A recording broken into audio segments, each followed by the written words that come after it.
Thanks, Josh. And I'd like to thank all of my Solstice Media colleagues, particularly Kiara Tainton and her team, who've worked incredibly hard to ensure tonight is a success.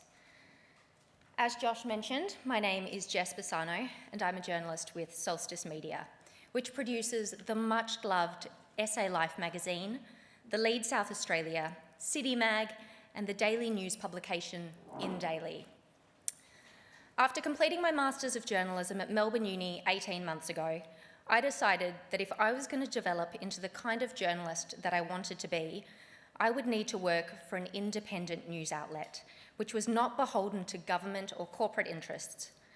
An outlet that would encourage and nurture my passion and creativity and expose me to a diverse range of people and opinions.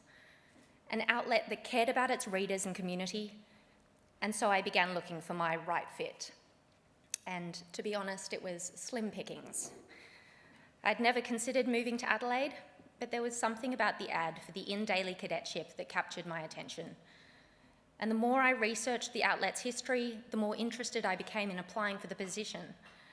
I discovered that InDaily was originally a print newspaper called The Independent, established 16 years ago by a young South Australian entrepreneur and a group of like-minded individuals who wanted to disrupt the local media landscape and give South Australia an independent media voice, primarily focused on South Australian issues.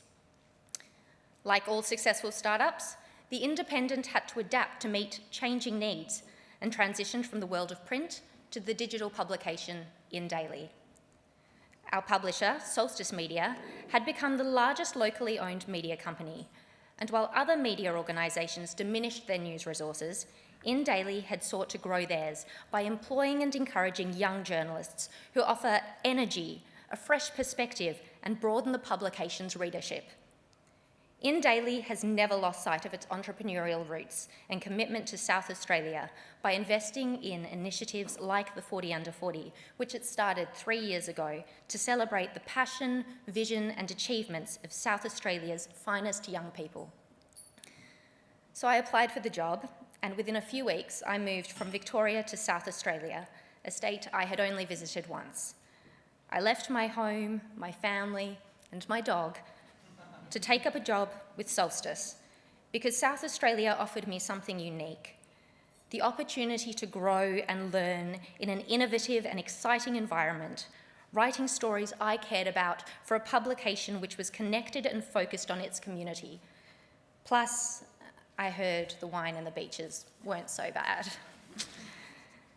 And it has been an amazing experience so far. Despite the coronavirus pandemic, InDaily has continued to grow, both in readership and staffing numbers. We have increased our news output, producing more stories more often with the addition of our early morning newsletter, Express, and breaking news updates throughout the day. This year, we jumped from number 37 to number 24 on the National Nielsen Digital Content Ratings after a surge of readers turned to InDaily for their news during the pandemic. And like all of you, we continue to find innovative and creative ways to meet the needs of South Australians in unpredictable times. On behalf of Solstice Media, I'd like to congratulate all of our wonderful finalists, and we look forward to seeing what you have to do in the future. Thanks.